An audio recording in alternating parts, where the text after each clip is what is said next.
เมืองจำปาสักจัดพิธีประกาศพนักงานบริหารและพนักงานราชการคู่ออกพักการรับอุดหนุนบำนาญศกปี 2025 วันที่ 17 ธันวาคมนี้อยู่ที่สโมสรของเมืองจำปาสักได้จัดพิธีประกาศพนักงาน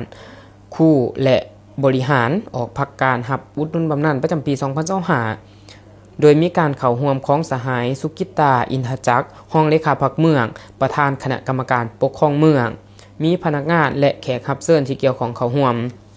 ในพิธีดังกล่าวได้มีการประกาศให้พนักงานราชการคู่และบริหารออกพักการรับอุดหนุนบำนาญจำนวนทั้งหมด25สหายในนั้นยิง21สหายผู้ออกพักการทุกสหายแมนผู้ที่ได้ทุ่มเทแห่งกายแห่งใจในการประกอบส่วนสร้างทรัพย์พัฒนาเวียกงานการศึกษาและเวียกงานบริหารมาเป็นเวลาดนนานในโอกาสนี้ผู้แทนคณะนำก็ได้กล่าวชมเชยและแสดงความขอบใจอย่างสูงต่อผลงานและคุณงามความดีของบรรดาสหายที่ออกพักการพร้อมทั้งอวยพรให้ทุกสหายมีสุขภาพเข้มแข็งมีความสุขในชีวิตและเป็นแบบอย่างที่ดีให้แก่ลูกหลานและสังคมต่อไป